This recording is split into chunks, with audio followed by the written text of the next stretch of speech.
Twice a week. It's a pleasure to welcome each of you to the February 13th, 2025 meeting, briefing of the Forsyth County Board of Commissioners. We're actually going to go over our agenda for this Thursday in just a moment, and then we do have two brief discussion items at the end. I'd like to call on our county manager to go over the agenda for Thursday. Thank you, Mr. Chairman, and good afternoon, Commissioners, staff, and guests. The first item on the agenda is a public hearing on the petition to close an unopened right-of-way off Creek Ridge Lane and an order closing an unopened right-of-way off of Creek Ridge Lane. Matthew Hamby from our Map Forsyth Department will brief this item.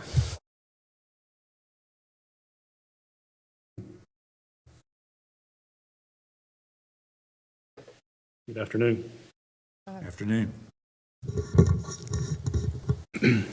The county was petitioned by Susan and Edward Christian to close a unopened right-of-way that is located in the unincorporated area of Forsyth County. This request was sent to Planning and Development, and they concluded that there were no negative impacts related to this closing. This unopened right-of-way is located between 4347 Creek Ridge and 4351 Creek Ridge. The unopened right-of-way is 60 feet wide and 185 feet long. And the public hearing date is the 13th February. Here is an image of the signed petition by Susan and Edward Christian submitted to the county with a brief description of the property that's located in Plat Book 28, page 27. Here's Plat Book 28, page 27, and if you look towards the left side of the page, about a third of the way down, there's a red rectangle, and that is the unopened right-of-way that they are wishing to close. It's located between lot number 15 and lot number 16. This is a zoomed-out view of the current area, and you can see that small red rectangle just to the left of Creek Ridge Lane, the word Creek Ridge Lane. There are no negative impacts to the parcel above, as there is access from the east and the west and the north of that parcel. We have the zoomed in view, and it's the red rectangle again, located between 4347 and 4351 as the area to be closed. This is a Google Street View image of that area. And we have posted the public hearing for the 13th for the right-of-way closure. With that, I'll answer any questions you may have. Any questions? We're good for Thursday. Thanks.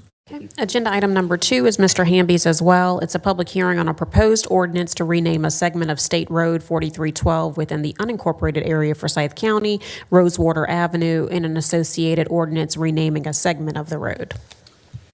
So our office was contacted by staff with the town of Kernersville.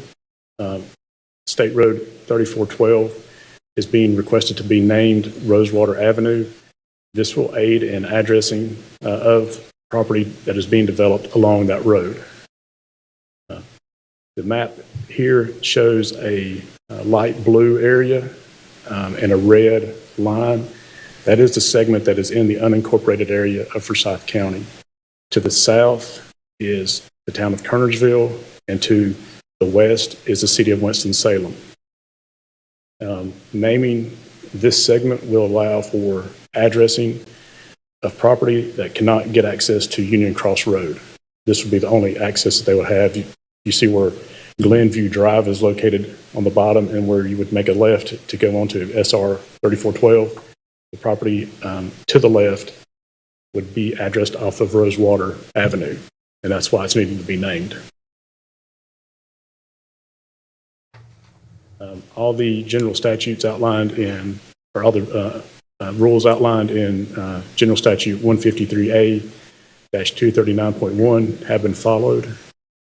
The proposed street name meets the request of the proposing street name request is consistent with our local street naming and addressing policies and all local policies and procedures and the provisions of General Statute 153A-239.1 have been met.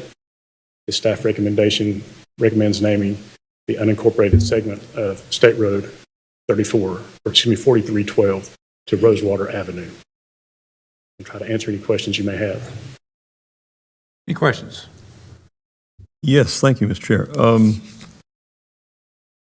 What is it called in Kernersville? Kernersville is taking it to their board as well to name it Rosewater Avenue. Okay, Also. so we would hopefully be consistent across the board with, okay, Yes, sir. great, thank you. Yes, sir. Any other questions for Mr. Hammond? Thank Thank you very you. much. Agenda item number 3 is a proclamation recognizing Phi Omega Chapter Alpha Kappa Alpha Sorority Inc. Centennial Celebration, and the president of that local chapter will be here on Thursday to accept the proclamation. Agenda item number 4 is approval of minutes for the meeting of January 30th, and that was emailed to all of you this morning. Agenda item number 5 is an amendment to the fiscal year 25 budget ordinance to transfer $500,000 from a budget reserve for Winston-Salem Forsyth County Schools for classified pay. Our Budget Director, Kyle Wolf, will brief this item. Good afternoon, Commissioners.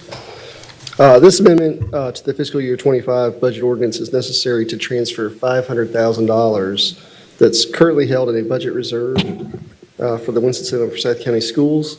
During the budget process, as you'll recall, the school system requested $500,000 for an additional 2% salary increase for classified staff. And while those funds were included in the adopted budget, they were placed in the budget reserve until the Board of Education could provide a comprehensive compensation classification recommendation for classified salaries, along with an estimate of the implementation costs.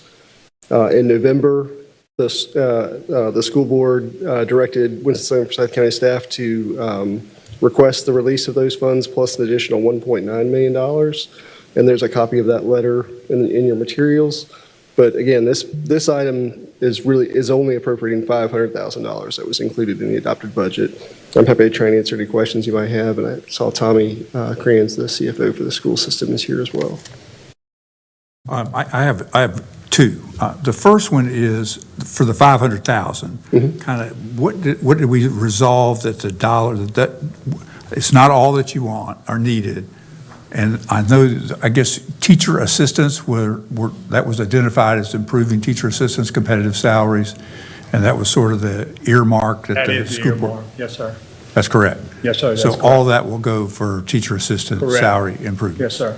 And here's a question for both of you, and that is, as you know, we've talked a little bit about the $800,000 that the school district owes us back. Correct. In Article 46, that we advanced that Right. happened from last year. Just from a standpoint of dollars and cents, shuffling, journal entries, is there simply a way where they pay their own $500 out of what they owe us, and they just write us they just transfer $300,000 to us? The difference? Thank you. Good. Yes, sir. I'm sure that would be, one of the things that we do have to do is, because the budget ordinance was adopted as with a $500,000 reserve, we do have to amend the budget to change that part out of it. We do have to do that part of it that we're doing today. But as far as whether they end up just giving us $300,000 back, I think that would be. I'm looking at our CFO, Terry, who can weigh in.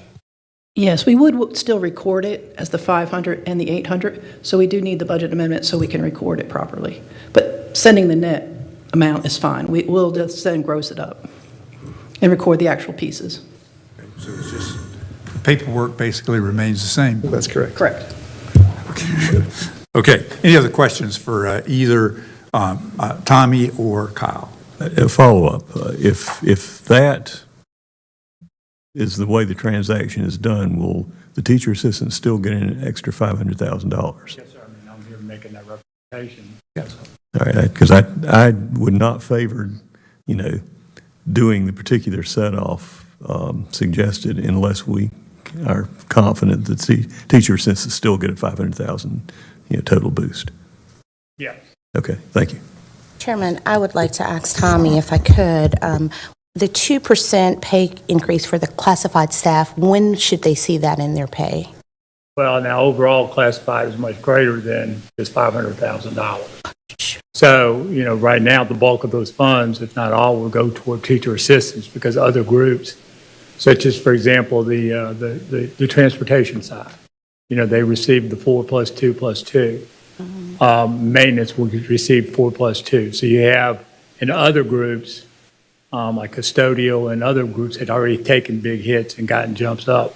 Teacher assistants is the one group that was kind of left behind, and that was why those funds were going to be directed toward it.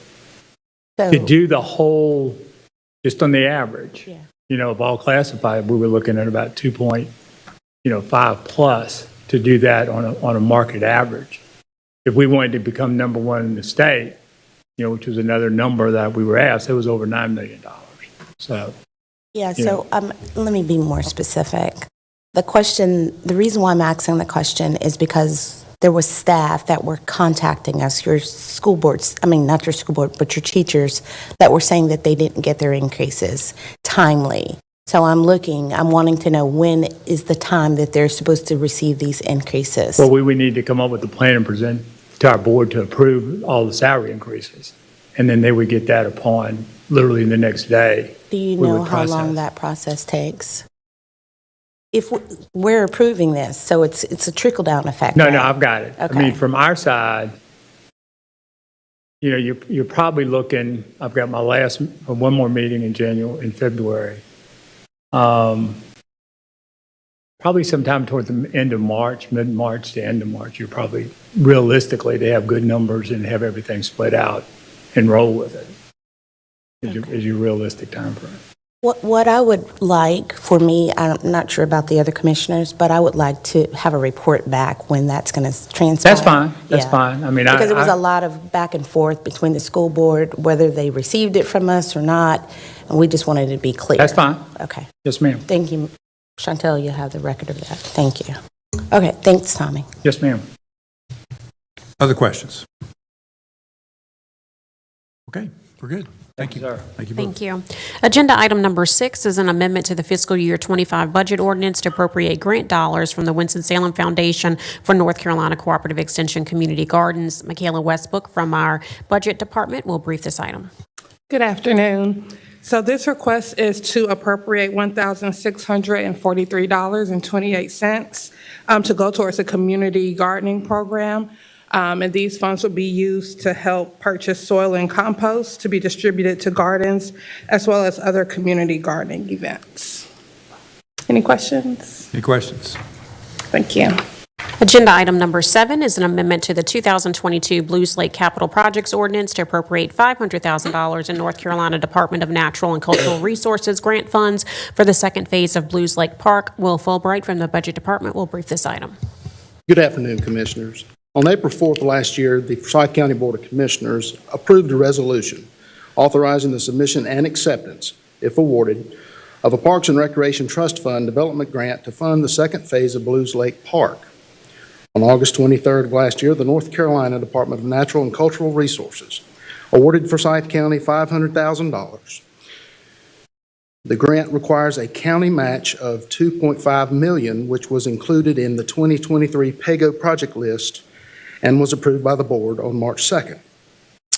This agenda item is necessary to appropriate $500,000 into the 2022 Blues Lake Park Capital Projects Ordinance. I'll be happy to answer any questions if you have those. Questions for Will? Thank you. Agenda item number 8 is an amendment to the fiscal year 25 budget ordinance to appropriate $6,771 from the North Carolina Department of Health and Human Services for Agreement Addendum 701, Child Fatality Case Reporting. Joshua Swift, our Public Health Director, will brief this item. All right, good afternoon, Commissioners. This budget ordinance amendment appropriates $6,771 from the North Carolina Department of Health and Human Services for child fatality case reporting. Funds will be used by the Child Fatality Prevention Team to participate in the National Fatality Review Case Reporting System as directed by the Department of Health and Human Services. Any questions? Questions for Joshua? This is a mandatory program, correct? It's a mandatory reporting program. Yes. There's an extensive list of personnel involved, and meetings have to occur over a certain period of time. Yes, sir. We have a subcommittee that is about 5 individuals myself, representative from DSS, representative from law enforcement, and both medical systems. So that's that group where we meet for about an hour, a little more. We review all the fatalities that we have. Then we take those to the full committee. The full committee meets 5 times a year. And it's a much larger group of about 15. You think that's manageable? Yes, we have been doing this. Actually, now we're going to get some money. So it's even better. That sounds manageable. Thank you. Yes, sir. So basically, state requires it, and then the state sends us the money for us to participate in this study. Am I getting this right? To participate, and we can use these funds for either to help fund the meetings or to provide information or materials to It help. doesn't cost that much to participate in the reporting system. No, but it is becoming more labor intensive, about 40 pages per child death that's reviewed that our epidemiologist, Dr. Miller, works through with the committee. Got it. Any other questions? Thank you Very much. Agenda item number 9 is an amendment to the fiscal year 25 budget ordinance to appropriate $20,000 from the Winston-Salem Foundation for general support of the Central Library. Casey Bolster from our budget department will brief this item. Afternoon, Commissioners, Manager. The item I have for you today is to appropriate a grant in the amount of $20,000 to the FY25 budget. The library has received a grant from the Thomasine Herring Hayes Fund, which is a donor-advised fund of the Winston-Salem Foundation. The library intends to use these funds to purchase makerspace tables and chairs for the 3rd floor reading room of the Central Library, as well as for any other sections in need of replacement or extra seating. Take any questions. Any questions for Casey? Thank you. Agenda item number 10 is a resolution authorizing an increase to the Forsyth County Manager's change order authority for the Annex 1 Auditorium project. James Anderson from our General Services Department will brief this item. Good afternoon, Mr. Chairman and Commissioners. The item before you authorizes an increase of the county manager's change order authority from $25,000 to $60,000 for the Annex 1 Auditorium project. On July 25th, 2024, the board awarded a contract to Brooks Lumber Company in the amount of $291,220 for the renovation of the auditorium. Brooks Lumber Company has submitted a change order proposal of $54,216.30 to install an AV system in the auditorium. I'll be glad to answer any questions. I guess my question was, I take it that the AV system was not in a base bid. It was not. Kind of a reason for that? When we were going out to bid, we weren't certain of what our funding was going to be for the project with the bid market. Got it. And so after we got the bids back, we realized, hey, we've got some funds to spend here.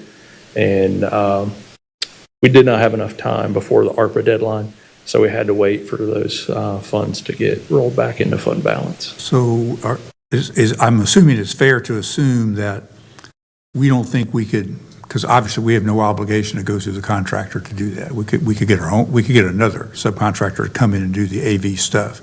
We could. There would be probably still a little bit of charge through the contractor for that, as there's associated electrical work that has to be done along with that AV system upgrade.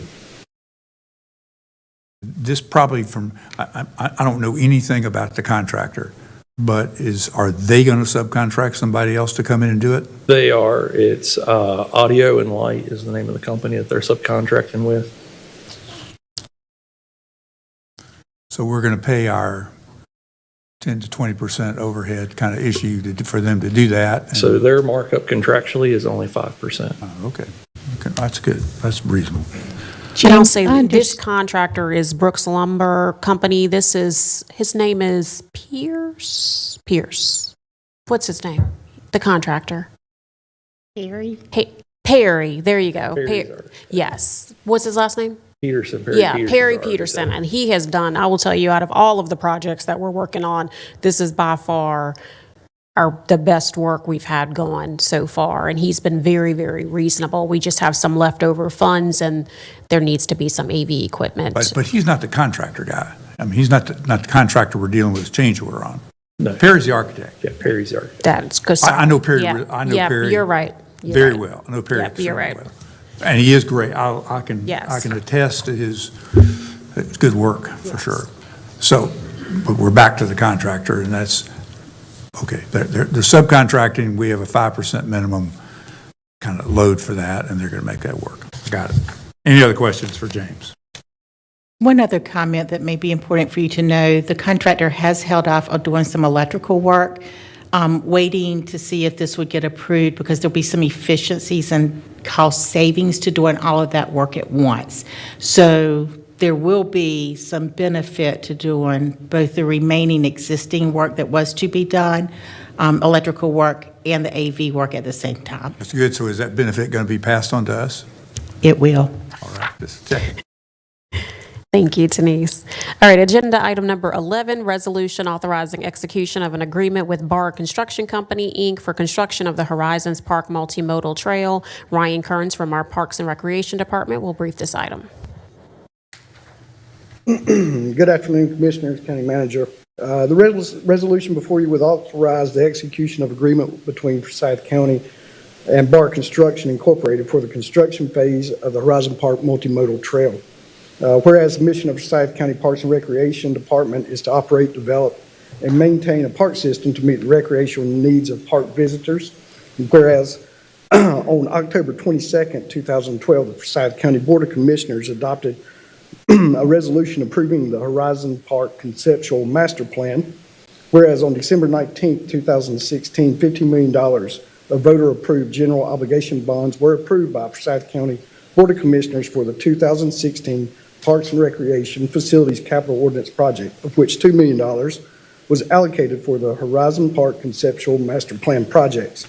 Whereas on May 2nd, 2024, an amendment to the 2016 Parks Facilities Capital Project Ordinance to accept a transfer from the general fund for additional funding for Horizon Park for $500,000 was approved by the Forsyth County Board of Commissioners. Whereas the Horizon Park Conceptual Master Plan identified the section located north of Memorial Industrial School Road for development of various trails for biking, horseback riding, hiking, cross-country running, and nature trails. And on March 2nd, 2023, the Forsyth County Board of Commissioners approved a contract executing design services for the Horizon Park Multimodal Trail project.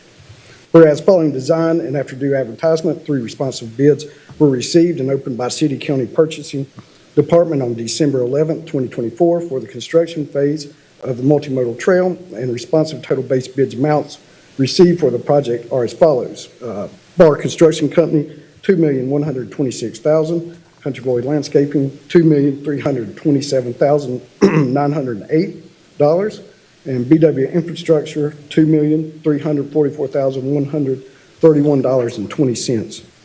Whereas Barr Construction Company Incorporated was the lowest responsible bid and responsive bidder with a total base bid amount of $2,126,000.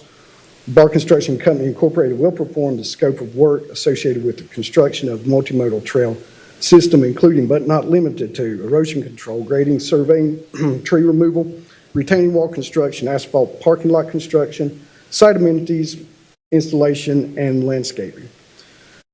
Whereas the low bidder, Barr Construction Company, has submitted a 10.72 MWB subcontracting goal, thereby exceeding the 10% MWB participation goal for this project.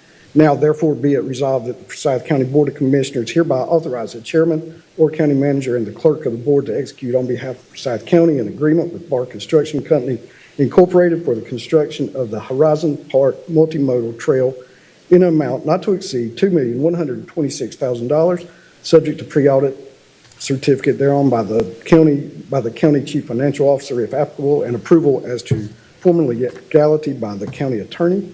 And be it further resolved that the county manager is hereby authorized to sign change orders in the amount not to exceed $100,000 upon written agreement with the contractor and surety on the bond specifying the additional or different work undertaken. Yeah, we got it. Questions? Ready for questions? Ready for questions. I do have some visual. Good, and I was going to ask about that, but go ahead. Could you talk to me about the horseback riding and how it's going to be integrated with biking and hiking? Need to get out of the way. Yeah, there is trail etiquette associated with that, but yeah, it is designed as a multimodal trail for non-motorized multimodal trail. for horseback riding, hiking, pedestrian use, nature trail. Yes, I've had that same It does thought. not but sound like it. I've had that explained before, but anyway. The Yeah, we question- currently have trail systems like that. At Tanglewood Park, they share use of the trail for equestrian and bike riding. Can you show us the visual I part sure for will. that? Because I'm curious simply about the breakdown of kind of the most expensive parts of this. I'm really kind of curious ultimately what multimodal trail construction is per foot, per quarter mile, per whatever. I'm just kind of curious about that. Sure, I had some of that information in the presentation here. So just as a recap for the funding of this project, again, the GOB bonds were approved in 2016, and that was $15 million. I got it. Got it. We're dealing with a contract. I'm Got trying it. to figure out where the 2.1 million's going. What part of it plays for what part of the plan? So a large portion of that is going for the construction of the parking lot. About $440,000 of that is for the parking lot construction.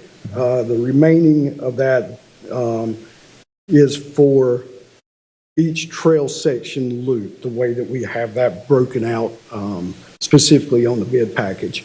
The conceptual master plan here, it indicates that area north of Memorial Industrial School Road for development of the trail system. So that is where approximately 8 miles of trails will be developed within that section right there. It's about a 183-acre site. So the construction of the trail, the trail width is 16 feet wide, with 10 foot of that being a tread trail with 3-foot shoulders. So there's plenty of width right there to see oncoming, approaching pedestrian Horses. traffic or horses. Yes. So we're looking at 8 miles. So is the parking area that right there, the yellow right in the center, to move to See if I can your? find you a better representation Whoa. of that. Whoa. So the parking area was proposed area is right here. It's adjacent to our dog park area and that dog park parking.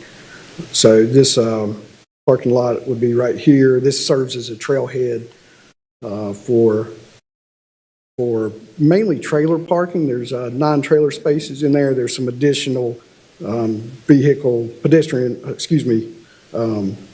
normal parking spaces in there, and then there's overflow that can be utilized here in the existing dog park parking lot. That So- area you're showing there, is that the main entrance of the park on the south side of the? That's correct. There's an existing entrance right there.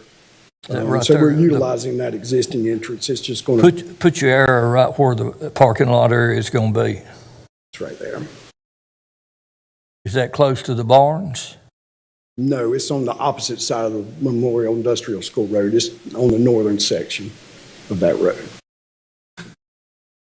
Yeah, the Okay, barns are located to the south.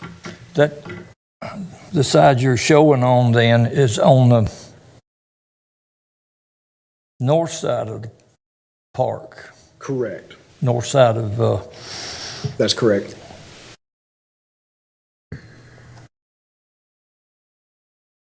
well, if there's the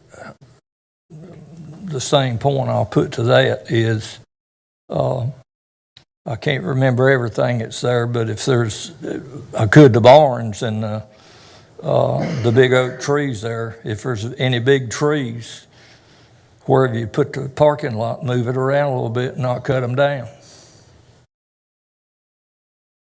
You're wondering whether you can do that or not. I can tell. Yeah, correct. Let's look at existing conditions. So right now, this is current lease area space by Horizons Residential Care. So we are limited into that, as to that extent of what we can do with that area and still having a proposed entrance trailhead parking.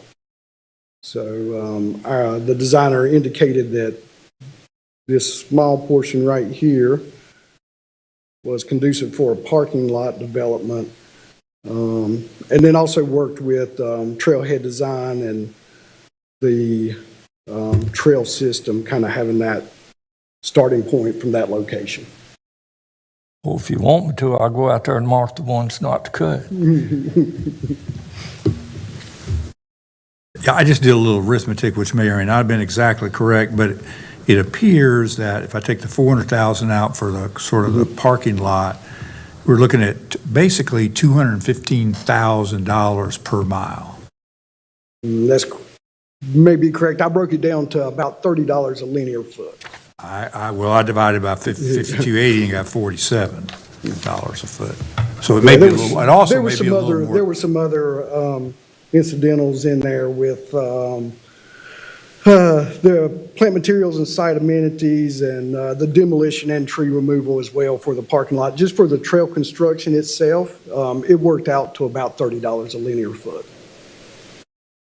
Pretty consistent with what we have paid in the past for that kind of. I think so. Where it's about $100 a linear foot for paved multi-use access trail. Yeah.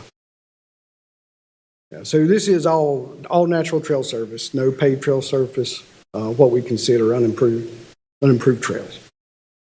And the last question is, what is sort of the general maintenance of those trails once they're down? General maintenance is probably controlling erosion, policing those for downed trees, some tree removal, things of that nature, just keeping them open and clear. Some sign maintenance, making sure signage is in place and remains in place. Got it. Good. Other questions? First, I wanted to encourage you to take advantage of Commissioner Linville's offer to mark the best trees you want to avoid cutting. And let me make sure I've got the numbers right. 8 miles of trail, 16 feet in total width, 10 of which is trail surface, and a 3-foot shoulder on either side. You said it's not a paved surface, but what kind of material will you be covering the surface with? It's going to be natural surface, with the exception of a couple areas we do have where we feel like we have to control some erosion. There is sand rock, screen sand rock that will be put down on some of those, and those areas have been identified through the design. All right, so it's dirt, except for those areas where you have sand rock. That's correct. Okay. Chairman, I do have a question. This is for our county manager. There was a commitment for the MWBE goal of 10.72. Can you remind me what the minimum percentage the goal is for MWBE? 10%. It is 10%. Okay. By state statute. Okay, fair enough. Thank you. Other questions? I am going to ask Deputy Manager Haney just to interject because I want everyone to be clear on the funds that's coming to fund this particular project. Good afternoon, Commissioners. So $2 million we have $2.5 million allocated to improvements to Horizons Park. $2 million of that is from bond proceeds. And those are not allocated specifically to Horizons Park, but when we were going through the referendum, we did indicate that we would spend those on Horizons Park. Additional $500,000 came from some PAYGO funds. Right now, we actually have 2 projects that are really budgeted at Horizons Park. It's these trails as well as some improvements to the administrative building out there to make a community center. We have $1.5 million of that is currently allocated for these trails and $1 million for the administrative building. So if we were to proceed with this item, we would be using more than what is currently allocated to those trails. And the admin building would stay on our capital improvement plan. It just would not have funding allocated to it for it right now. And the admin building, the renovations, I'm going off memory, needed almost $3 million, which is why we had put that project on hold anyways, because it needs significant work, and that's a discussion we need to have with the board probably at a future capital session. And so we were going to reallocate those dollars for the trails. Again, what the board had approved a long time ago was multimodal, but if you wanted to see something without horses, we could go back, but we would have to rebid it for it to be something else. Or it could potentially cut the trails a little bit. I'm looking at you, Ryan, and a little bit. Well, you got 375,000 left from the 2.5 million. And you cut out, if you really wanted to spend $500,000 on it, you could cut out 1 mile of trails and actually you'd have 600,000 if you took out a mile, about almost 600,000. Well, I might be the only one, but I'm a bit worried about the horse trail. I really am. With so many activities, I just think it might frighten the horses or frighten the people. I have a concern. Mr. Chair? Yes, please. Just, Ms. Vice Chair, the Salem Lake Trail is this kind of multimodal use. And I can't recall any instance of an accident involving one of the horses. So, I mean, I don't do the trail. it's certainly a reasonable question, but I think that we've got local experience indicating that we can do this safely. It needs to be a little bit wider, you know, and of course it has to be a natural surface as opposed to paved for the horses. But I mean, we've built that in as one of the reasons I was asking, you know, down into the detail of the surface that was going to be used. So, thank you. Any other questions? Thank you. All righty. Agenda item number 12 is a resolution awarding a contract for upfit services on public safety vehicles. Scott Angel, our General Services Director, will brief this item.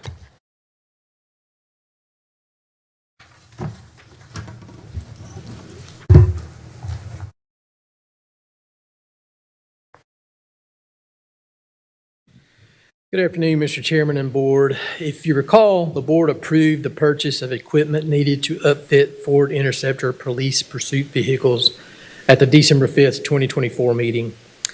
The approved equipment has been received by Automotive Services and is ready to be installed on the vehicles. But while the equipment was on order, staff coordinated with City County Purchasing to issue a request for proposals for services to install equipment on Ford Interceptors for the Sheriff's Office and Chevrolet 2500 HD trucks for emergency services. And those bids were due on December 19th. We received one bid, which was from Ryzen Weaver Communications, who's doing business as RCS Wireless Technology. RCS provided a $100 per hour labor rate and a total per vehicle upfit cost for each of 5 equipment configurations as follows. For a K9 unit configuration, the total per vehicle build cost is $3,075. For a light bar unit configuration is $2,525. For a slick top unit configuration is $2,725. For a pit maneuver configuration is $850. And for the 2500 HD truck configuration is $2,725. So the work will include upfitting 35 Interceptors in various configurations I just mentioned and 2 2500 HD trucks for a total cost of $61,625. And staff does recommend that the contract include $20,175 for additional services to upfit more Ford Interceptors and 2500 trucks that are planned to be purchased in the near future and any incidental work that is needed. So this resolution awards a contract to Ryzen Weaver Communications Incorporated for the installation of equipment to upfit Ford Interceptors for use by the Sheriff's Office and Chevrolet 2500 HD trucks for use by emergency services for a total amount not to exceed $81,800. So I'd be happy to entertain any questions you all may have. I probably have a little heartburn with only one bidder and then basically a 30% increase in that contract for future work. I mean, it was bid, I assume it was bid to do roughly what was going to be the 35 vehicles or whatever it was, and now we're going to add 26 more to it, and we only received one bid. Well, we're not adding 26 vehicles. Well, you're adding 20 more thousand. It includes $20,000. And I thought, how many vehicles is that? You said soon to be purchased, and I can't remember the number. Yeah, well, we know we're looking to bring you all another resolution very soon. We'll have those vehicles listed on there. But as far as what will be impacted by this, we're looking at 3 other Interceptors and possibly 4 other Chevrolet pickup trucks. But some of this would be incidental work that may just happen along the way too. It may not be complete upfits for vehicles. So it's a little bit of cushion there, if you will, so. Yeah, but you do understand my point? I do. I mean, we had a contract, I bid out, on work that's roughly 60 grand, and then we're including a change order to include into that to a single bid item, to a single vendor for another 20 grand, which is 30% of what that original bid price was. Yes, sir. And that was not competitively bid, not a part of that. And remind me again about, because we do these every year. Is this the first time we've bid this way, or have we done some of this ourselves? This is kind of how we have typically done it.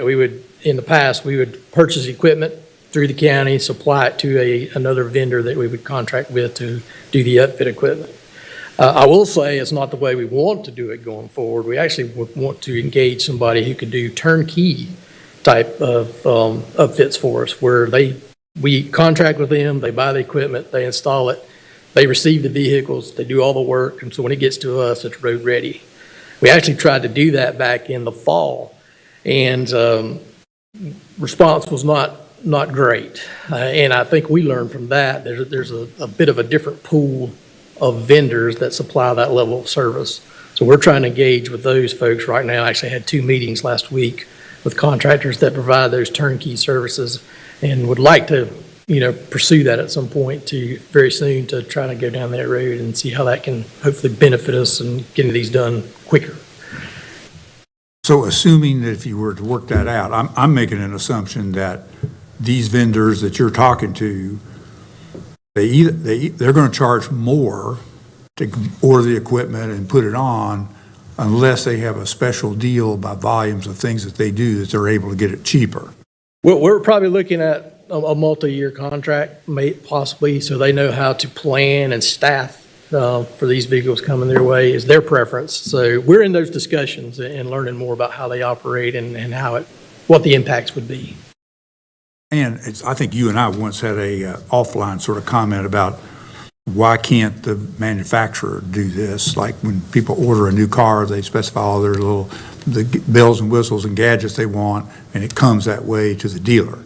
That's not an option.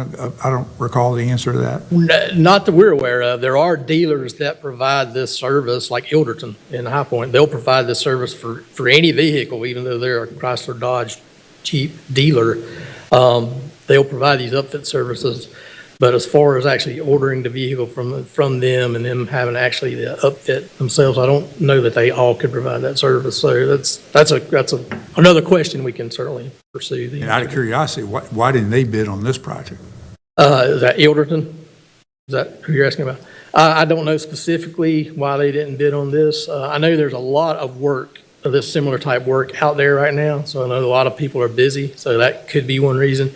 Some vendors or service providers also have relationships with specific equipment manufacturers, and so we may not have specified something that they have or are able to provide because of some relationship or something like that. So it's an interesting endeavor for sure. So we're learning. We got a lot more questions to ask, and we'll certainly ask those as well. Other questions? Who have we been getting previously to do this? There was a time, not a real long time ago, that I believe some of this stuff was done in-house, but I know this is not just like changing a tire either. That's right. But you're absolutely right. We did do this kind of work in the house for a number of years, and we got to the point where the turnaround time was really long, and so we started asking ourselves, is it better to pursue somebody outside the county that can provide this service at a quicker pace? But we have used RCS in the past to do this kind of work. There's probably a couple more vendors that we've used as well. The names are not coming to me, but you're absolutely right. We did used to do this in-house. Well, But it's been a couple I saw them years. doing that Yeah. more than one time. Yeah. Other questions? Okay. Thank you. Thank you. Agenda item number 13 is a resolution authorizing execution of a lease agreement between Forsyth County and Daymark Recovery Services for lease of 6,094 square feet of county-owned real property located at 650 Highland Avenue. Chelsea Swaim, our Deputy Director of General Services, will brief this item. Good afternoon, Mr. Chairman and Board. Back in 2022, the Board approved a contract with IL Long to build out the second floor of the Highland Avenue Center with the intent that Daymark Recovery Services would move a portion of their operations from the first floor to the second floor.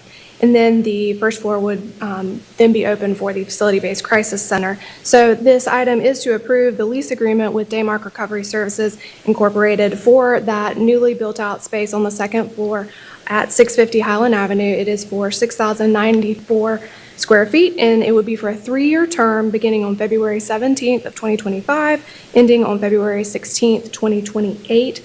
Both the county and tenant would have a termination ability given a 180-day written notice, as well as the tenant would be able to terminate if they did not receive their licensure or if they did not receive adequate funding. They could do that by providing a 120-day written notice. The monthly rental for year one would be $3,021.61, and then in the following 2 years, there would be a CPI adjustment applied. The county provides all the maintenance and utilities at this location. However, the tenant would be responsible for their own janitorial services. Happy to answer any questions you may have.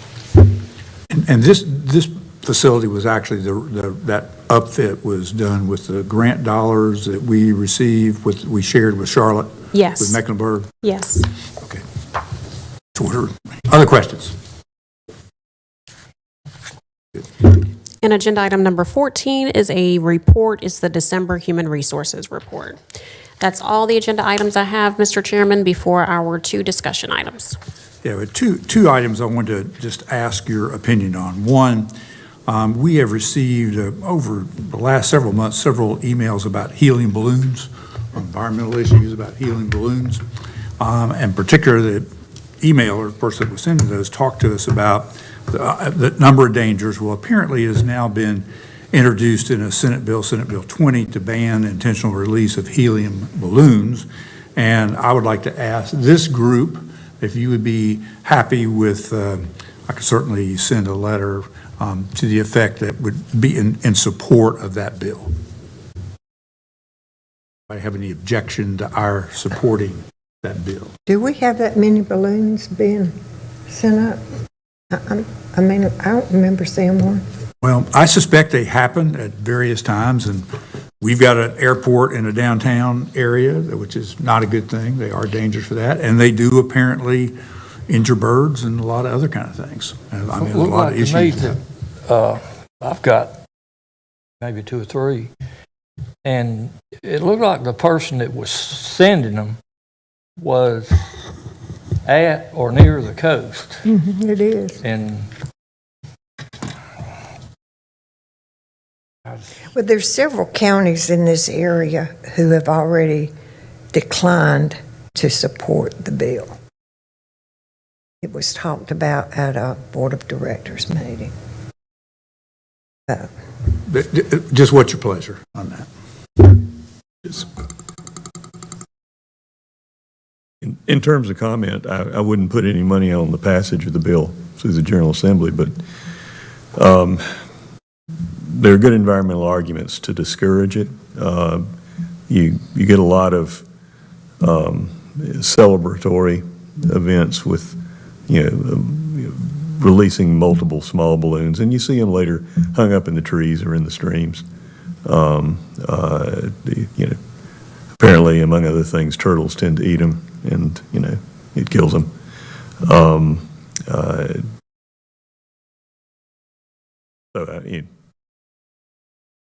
I'm not gonna fuss for this, but it would be a good thing if people were more likely to celebrate events with other things and helium balloon releases. I just forgot, we do have a pilot among us. Perhaps I can ask Commissioner Wilson if he has an opinion as a pilot with flies out of our airport. Have you ever seen a balloon floating? I have, but it rarely poses any hazard, for even small aircraft. You can dodge, but I would say that I think the threat is environmental to aquatic life primarily. And it is, I think, something of a nuisance in terms of the debris that it leaves around from time to time. And I would be in favor of a restriction on that, but like our tethering law, I don't know how anyone would enforce it. I mean, you would have to be there and see who released it. I had one correspondence with the person who's emailing from down on the coast suggesting that you might get more traction with the public education program on why it's not a good idea. Making suggestions for alternative celebratory or remembrance events. Sometimes there are remembrance events.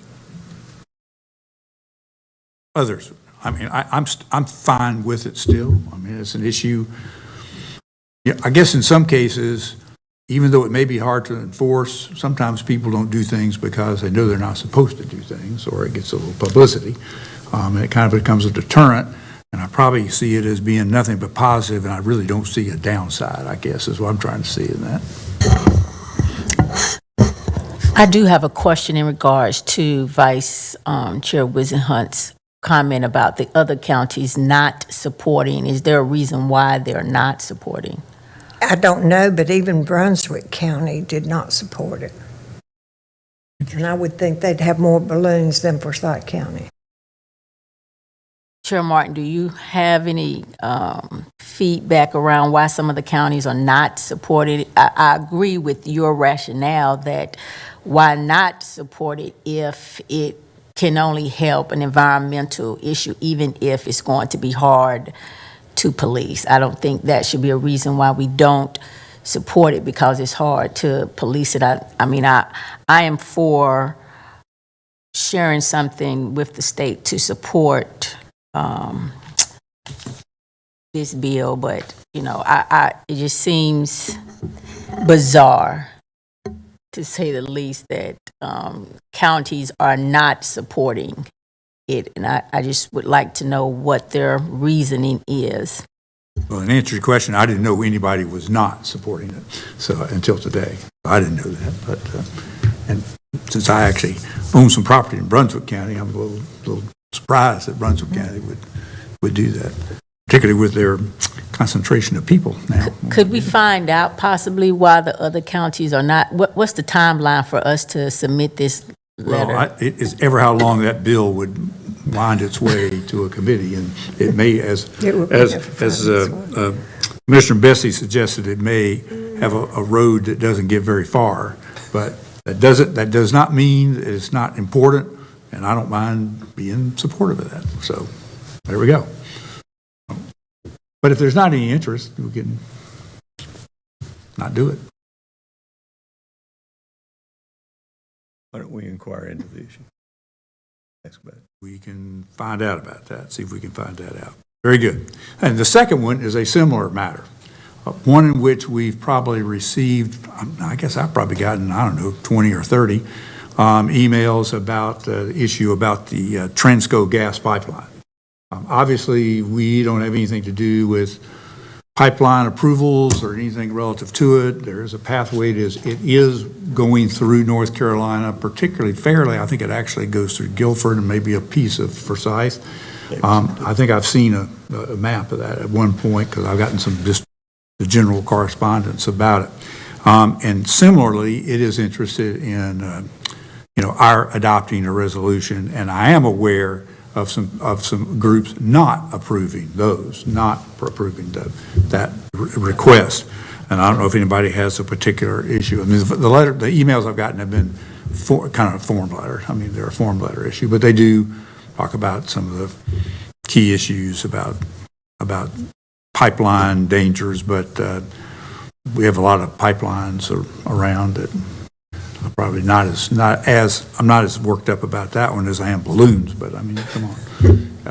But and I don't know if there's any desire to, but we have received a lot of requests about that. And, any interest in that, we can say yay or nay, or? Don't they have, when they're working on pipelines, wherever they may be, and most all states can, has condemnation and certain things that's being done on the gas lines or any kind of pipeline that transports gas, fuel.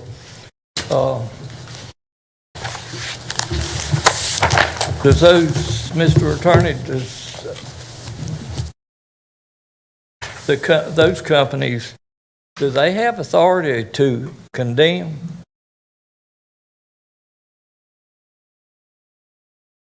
I'm not sure they have authority themselves to condemn it. I'd be happy to look that up if you'd like me to. It's generally regulated by state and/or federal. It would not be something that this board would have direct control over. Obviously, if you were for it or against it, you could make that feeling known. Well, the reason I was asking is,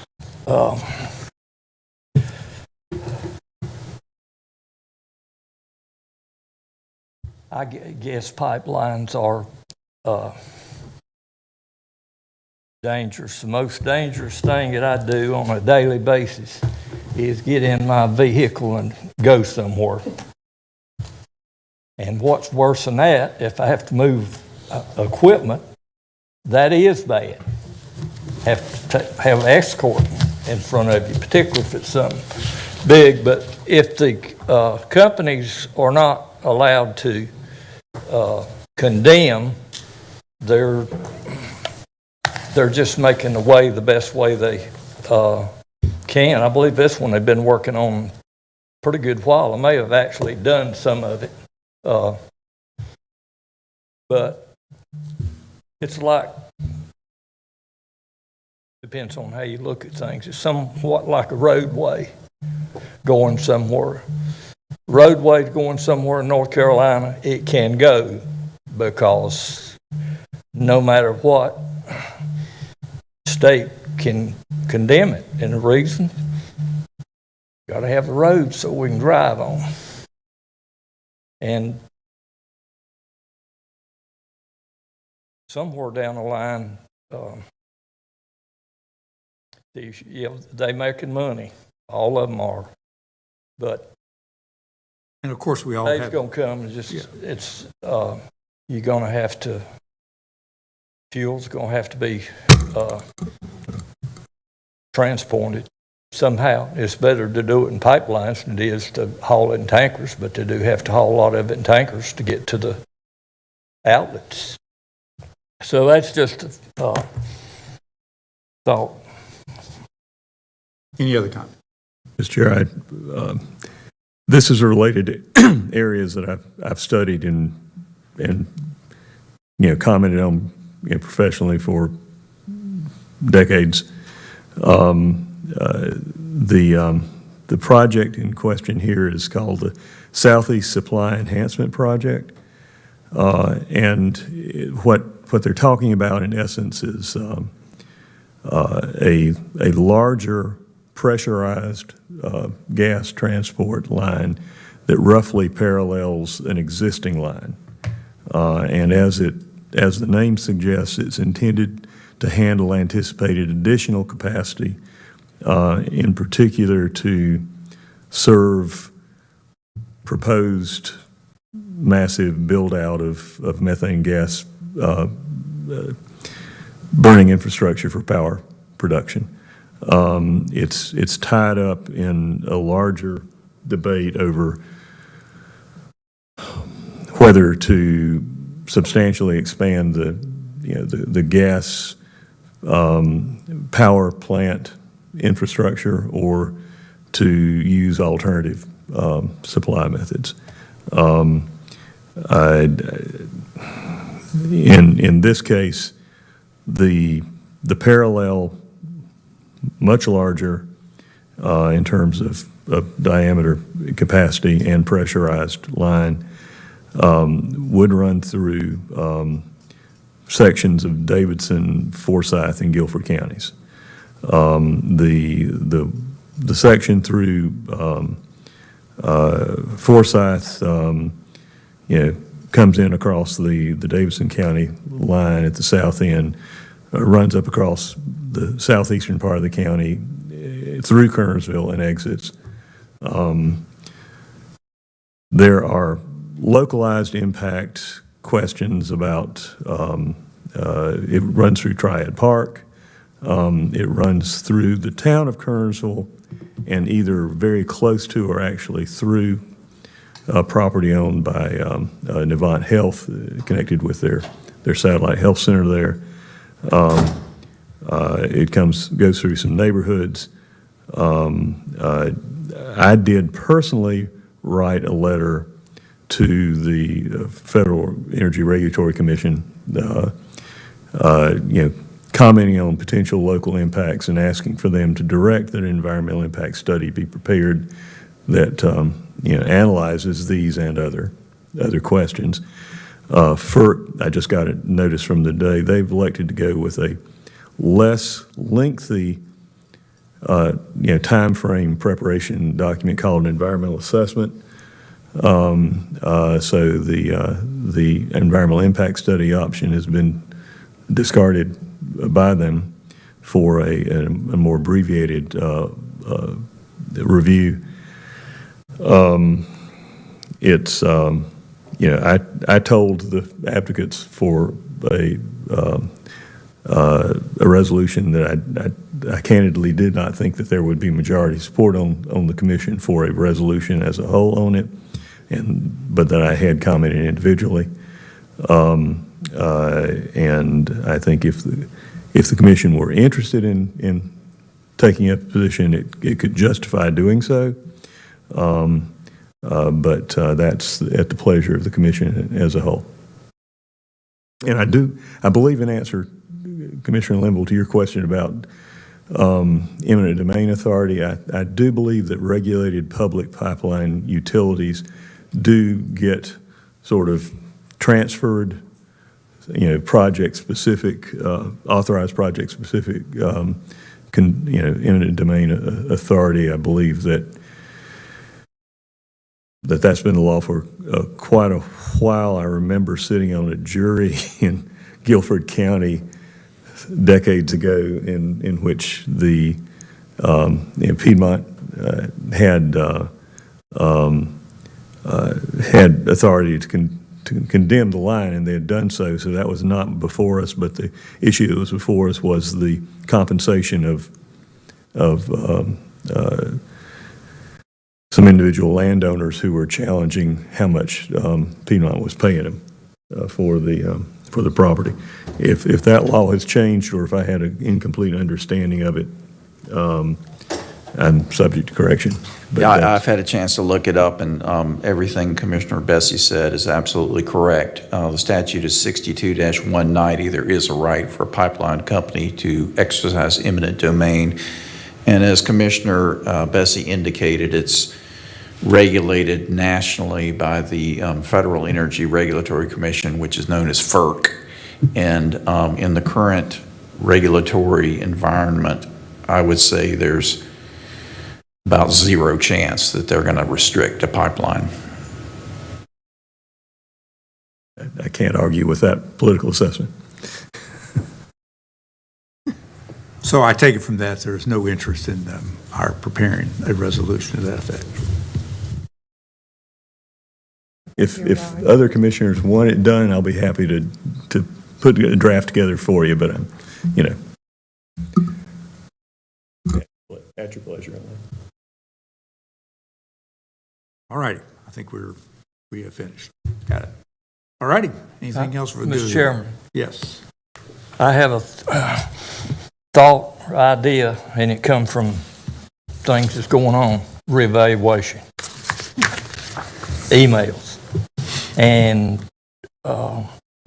one day last week, Ms. Manager sent us a email that she was going to, I believe it was 3 she was going to respond to. Probably may have responded to more. But and all of you read it. I went through it, and it outlined all of the things that the county is required to do by the laws, and looked like about all the things that needed to put in one within it. And what I would offer would be that, and that Mr. Martin and some of the rest of you probably did, is when emails come in, if all of us are copied, then I guess the manager gets it, Madam Clerk gets it, and when they do come in, how many more will come, I don't know.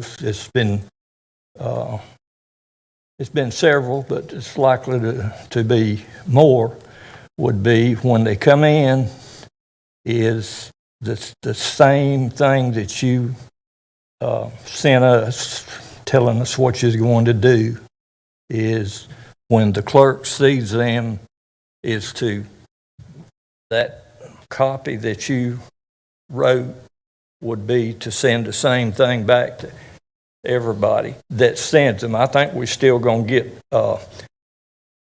more people there's a certain amount of people out there just don't trust the government. That's all it is to it. And you explained about the law. I believe you mentioned about the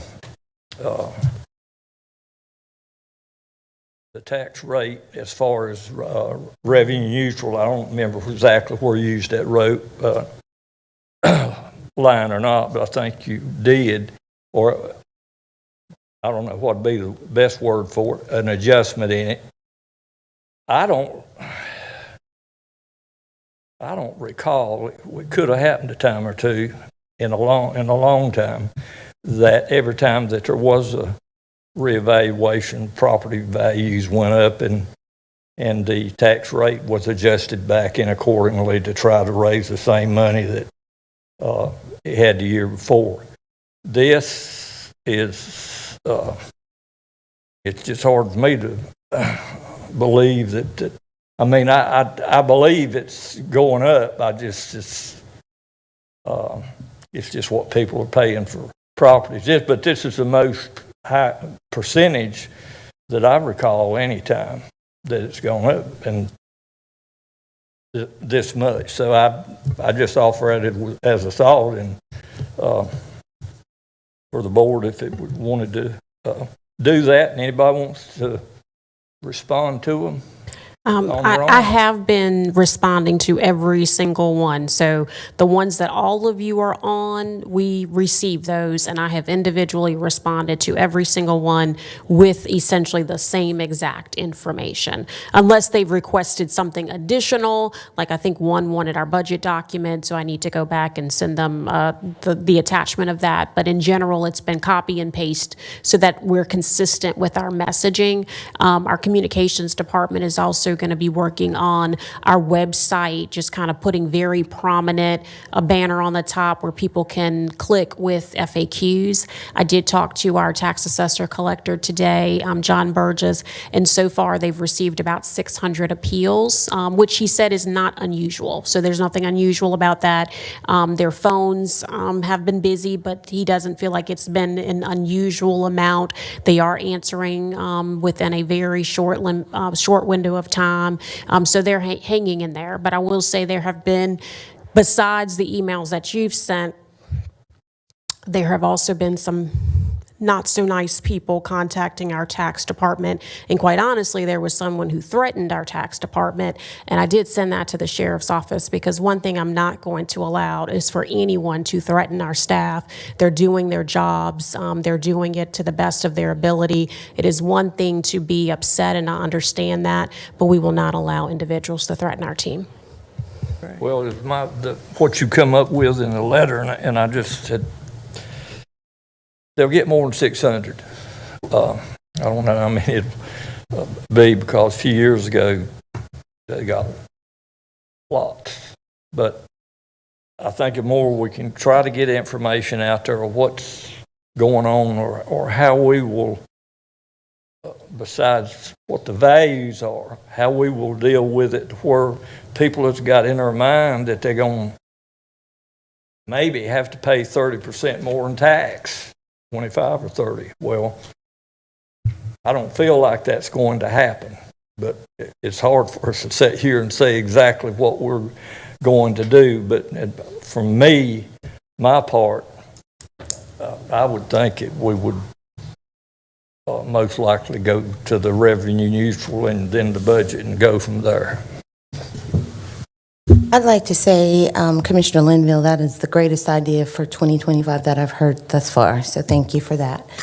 If I can, Chantel, for you, just to add a plug and play on the website. People don't like to read, unfortunately, and that's unfortunate. However, I think that if the marketing department can put together, they've done an exceptional job, so let me say that. Going on the website, you can read it for yourself, you can understand it if you're reading it, right? There's been several community meetings where individuals could come out and, speak your piece, try to have a clear understanding of this whole process and how the process will manifest through our budget session, right? So I'm just thinking through that, and this is just an offer of a suggestion, that you could just do a plug and play a video, you and John, a house, what that looks like, why are we here, how we manifest, and we're not complete yet, so calm down. We're not complete yet, and we'll have our budget discussions, and that they can come out to our meeting at 6 o'clock on that particular day.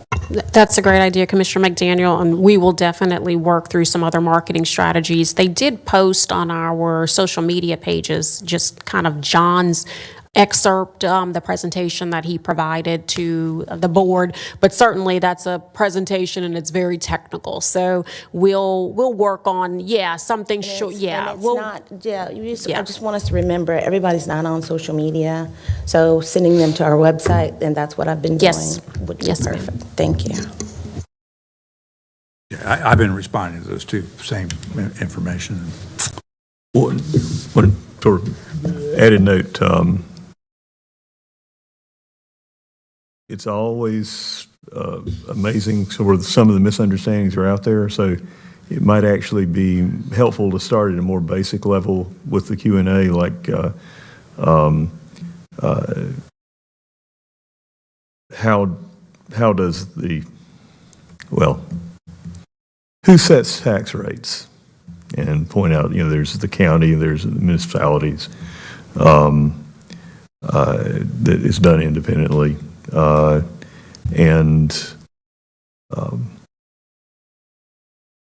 Just the fact that the tax rate is adjusted after the valuations. The valuations are supposed to be based on what property is actually going for on the market, and then we take that into account. But basics. That's great. And what I would say too is we can't guarantee that individuals' tax bills won't increase because we are not the taxing authority for other municipalities, right? I can only speak to Forsyth County, but some municipalities are saying they may not go, they may increase taxes. I don't know what others are going to do. So I'm very careful with my words and very careful about kind of what I can speak on behalf of Forsyth County kind of historically. Okay. Well, we are adjourned.